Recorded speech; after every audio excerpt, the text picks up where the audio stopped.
Hi everyone, my name is Steph, this is the Novelty Corner and welcome back to my channel and welcome to my Lillian Lark backlist deep dive video. Now this is one of my secret projects for the start of 2023 and it's not so much a secret in that I haven't been sharing my reviews on social media, but I have been waiting until I have completed my reread of every single one of Lillian Lark's books until I filmed this video. I have reread all of these books so that I can talk to you about them. So Lillian Lark is a writer based in the US. She writes predominantly paranormal romance and monster romance stories, and I really adore her books and her storytelling style. And I remember that I was introduced to her work through a friend group chat all about monster romances back in 2021, and they found Tangled, which is Lillian Lark's sci-fi romance, which we'll talk about in a moment. And I read it and absolutely loved it. And then I read 3 of Hearts, which is an MMF paranormal romance.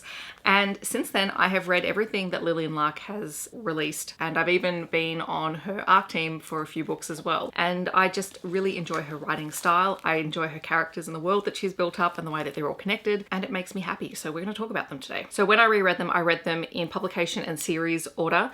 And there is only one exception in here at the end.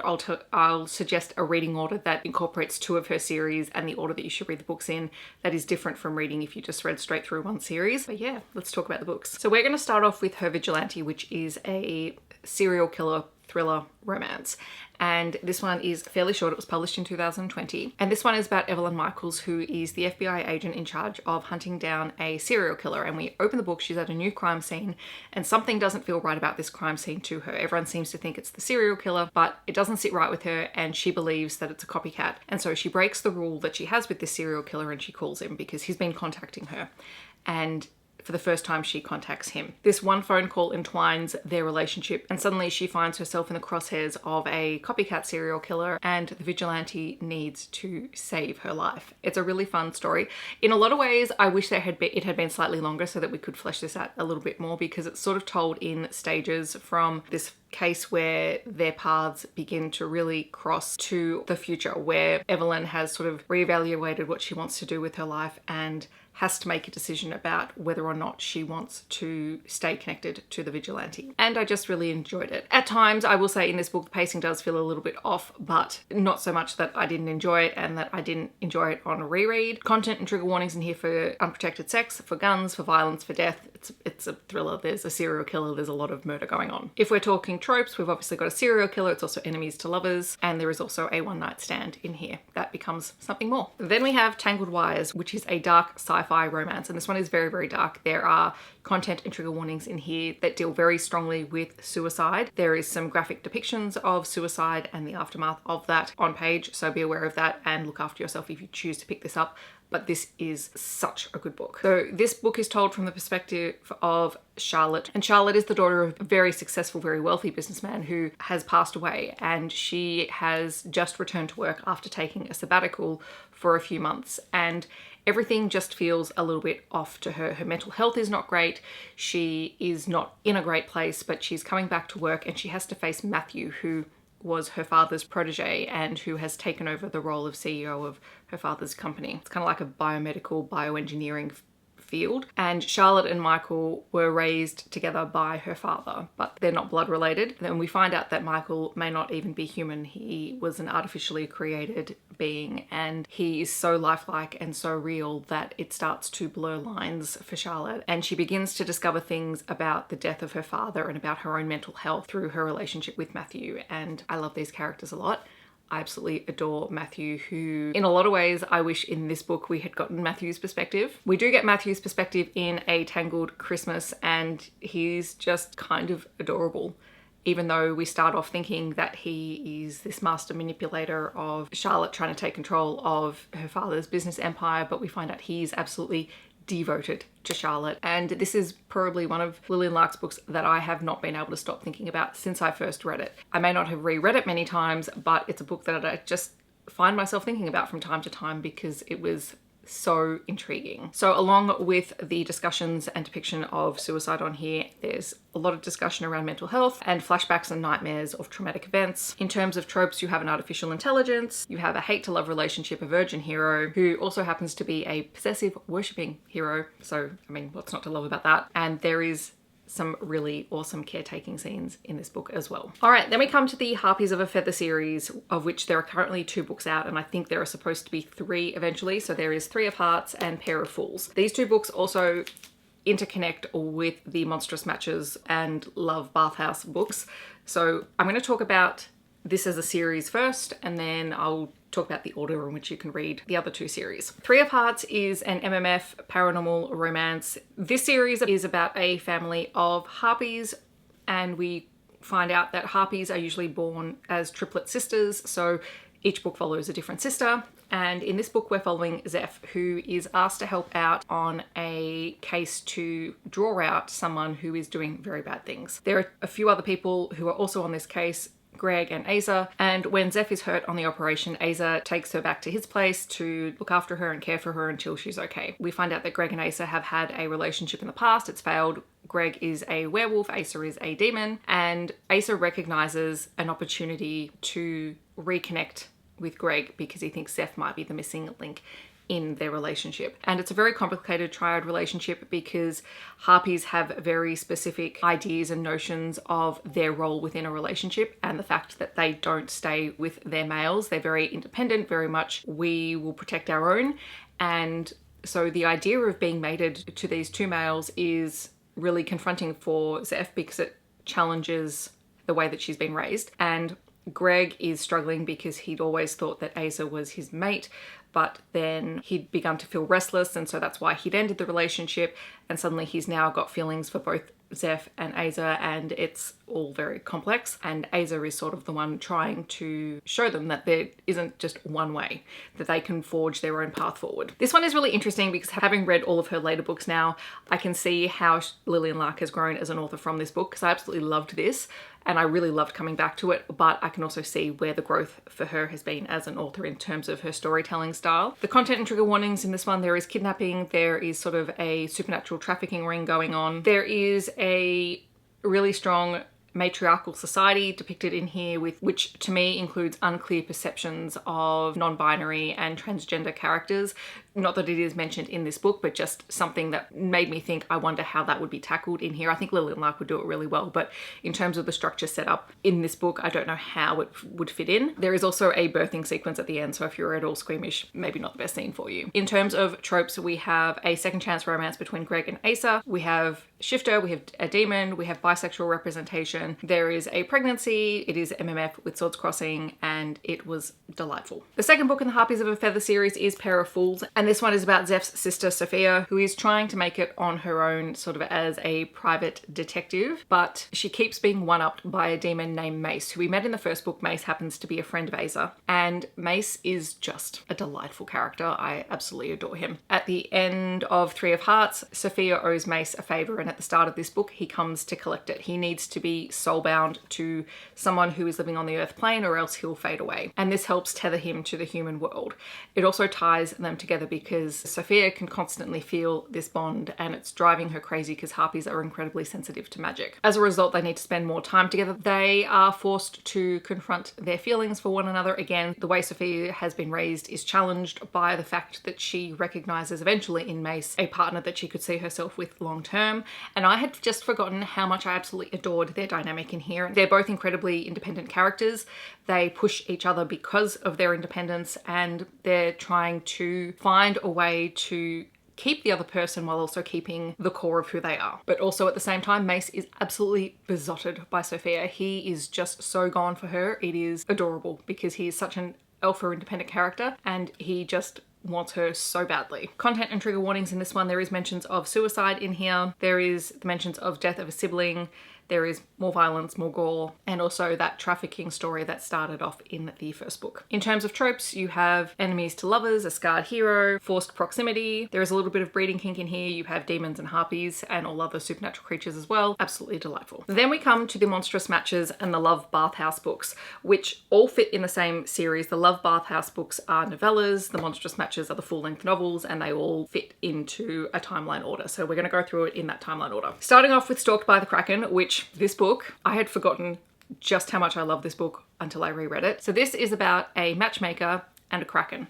So Rose is a witch who runs her family's bathhouse, which is a magical bathhouse where supernatural beings come and have sex in the special pools there, and the bathhouse collects the magic from those couplings. We start off with Gideon, who is also friends with Mace and Asa, so that's how it connects to the Harpies of a Feather series. And he spots Rose while he's out, and he instantly knows that she is his mate. And he is a kraken, he is an ancient being, he has never found his mate before, but he knows instantly that she is what he wants, and so he starts. Lillian Lark describes it as cozy stalking her for about a week because he just wants to know everything about her and he wants to find a way to connect with her. Meanwhile, Rose is running the bathhouse and she runs it with her brother, and they've discovered that something is not quite right. They're not collecting the same amount of magic as usual and they're not quite sure why. Rose is also in a bit of a matchmaking rut because she had thought she'd found her match and then he broke it off with her in a really horrible way. So she's doubting her own abilities. And then Gideon walks in with a proposal for her. He would like her to make a match for him, but he wants her. And they negotiate to 3 dates, essentially, because she's kind of reluctant but also intrigued by Gideon. And this also gets complicated when the case that Gideon is investigating happens to involve the antique store next door, which is supposedly holding an auction for potentially stolen magical merchandise. So this is a paranormal monster romance. It has a really cozy feel to it and it is incredibly steamy. The scenes between Gideon and Rose are off the charts. It is just absolutely delightful. Although if you are not a tentacle person, probably skip this book because he is a kraken. There are tentacles on the cover. They get used. It's just the way of this world. And I do like that in this one, our heroine is vulnerable, but she is also very strong in her own right. And she learns to push back against Gideon because he is quite a dominant character. And that was really great to see on page. Content warnings in here for discussions around male infertility, for human trafficking, and the aforementioned cozy stalking, if that's not your thing. The tropes and keywords in here, obviously it's a monster romance. You have a witch, you have a kraken. It's fated mates. There is a significant age gap because Gideon quite literally does not even remember when he was born. He's just been around for ages. There is some breeding kink in here. Also, my favorite keyword trope, there is no third act breakup. So this is a perfect one to go into if you want something where all of the conflict is external. If you're reading in order, the next book that you would go to is Found by the Lake Monster. This is a love bathhouse monster romance. This one is about Amy, who is out in the woods with a group of friends. They are out monster hunting a lake monster, which she doesn't really believe in, but she's just sort of going along with it anyway because she didn't have anything else to do. And that is until she runs into an actual lake monster, and he thinks that she is his date because he has been set up on a date by Rose from Stalked by the Kraken, and he is waiting for his date to arrive and he thinks that it's Amy. She is shocked and then kind of intrigued, and so she pretends to be his date. Adrian is an absolute sweetheart, and I have to say this one is not my favorite, only because I'm not huge on deceptions within relationships. And look, it is something that Lillian does quite a bit, and sometimes it works for me more than it does other times, mostly because Amy realizes that that Adrian is a really nice guy slash monster pretty early on, and still doesn't tell him and admit to the fact that she's not the date that he was expecting. And so of course when all that comes out, that's where the conflict comes in, especially because Adrian, you know, is really honest and open with her and lets her know that he is really desperate to find a mate, someone who wants to commit, because males of his species only have a certain period where they can actually breed and have children, and he's concerned that he is at the end of that time period, which is why he went to the matchmaker. So for him, it is a really important thing, and she recognizes the significance of that but still doesn't tell him, which is the part that bothered me a little bit. But that said, it is a very short, very quick and easy read. It does have an HEA at the end, and I think the thing that I love the most about this is just how much of a cinnamon roll of a hero that Adrian is. Like, he's just adorable. Okay, so this one does feature accidental oviposition, which is basically an egg in the cervix, which sounds horrible, but okay, we're going with it. Knotting, male heat, discussions around fertility, lots and lots of bodily fluids, and there is a child in the epilogue if that is not your thing. Then we come to Deceived by the Gargoyles, which is a why choose polyamorous monster romance. I think this might be my favorite of the monster paranormal romance books. So this one is about Grace, who works in a library. She is a witch from a very prominent witch family, but she doesn't like the political games of the witch world, and so she kind of stays to herself. She is a plus-size heroine. She gets a lot of ridiculous comments from her family about that, and they are trying to push her into a arranged sort of wedding situation, and she doesn't want that. She ends up going to Rose from the bathhouse and is matched with Elliot Bramblewick. And she senses straight away that he's a really lovely guy, but he's also a little bit tricky in that he is hiding something. And in fact, before he can even reveal the fact that he's one part of a triad of male gargoyles, she discovers this on her own. And this is again where that lying and deception sort of comes into the relationships. However, I didn't mind it so much in this one. I think we had a lot more time to explore it in the length of the book and the relationship dynamics between all of the characters. And I was just so intrigued by the way the gargoyles set up their family units, because they are quite often triads or polyamorous groups. And the Bramblewicks are unique in which they've all come together from different gargoyle families because they were cast out, unwanted, whatever, and they've made a found family home together. Alistair is the head of the Bramblewicks, and he has just recently taken that position after their former leader has gone into the final sleep of the gargoyles, and he is very aloof and very removed and very cautious about Grace being introduced, because Elliot has decided that they need Grace in order to fill a hole that is missing in the relationship between him and Alistair and Broderick. And Broderick is the playboy, very carefree, lighthearted, absolutely gorgeous member of the triad. And Elliot is just like the glue. He's desperately trying to fix his family, and he thinks Grace can do that. Obviously, everyone gets really annoyed at Elliot initially, and rightly so. They also begin to build their own relationships with one another. And Broderick is fantastic for that because he actually welcomes Grace unconditionally, and it is amazing. There are so many great side characters in here. It is a really, really gorgeous monster romance if you want to try it. Absolutely love this one. But just so that you guys are aware, this one does have breeding kink in it without pregnancy. There is some body shaming of the heroine by the villain of the story. There is family estrangement, and there's also that line of deception in the open relationship. So be careful if those are any of your triggers. Then we come to the next love bathhouse story, Ensnared by the Werewolf, which is actually the only story in here that I've read 3 times, because I initially read this as part of the Into the Woods anthology. It was a much shorter story then, and Lillian Lark has since taken it, revised it a little bit, added some content, and released it as Ensnared by the Werewolf on its own. This is my favourite of the novellas. So this is about Belinda, who is a witch and a curse breaker, and she loves the challenge of breaking curses. And one day Jack comes into her shop and he's wearing a glamour, and he tells her that she is his basically last-ditch effort to break a curse that is plaguing him, and it has to do with what he looks like visually, and he's stuck in a half shift. She agrees to try and help him break the curse. They go through lots of standard curse breaking techniques, and he is really reluctant to let her see him, and so all of this is done in the dark. And finally they sort of come to their absolute last resort effort to try, and this whole time Belinda has recognized that Jack is her soulmate, but he is so cautious and doesn't want her to be stuck with someone like him because he's just so ashamed of what he looks like. And then finally they try their sort of the last resort, and Jack asks her out, but then she's not able to break the curse. And part of her starts to recognize what exactly is going on with Jack, but he is so upset and he doesn't want her to be stuck with him in this half-shift wolf form that he just leaves, and she doesn't see him again. And then we flash forward and we figure out that Belinda is the original date for Adrian in Found by the Lake Monster. She's in the woods on her way to meet Adrian, and suddenly she hears a wolf. She knows she shouldn't run, and she does. And it's Jack, and he chases her. And she once again tries to tell him that she doesn't care what he looks like. She likes him for who he is.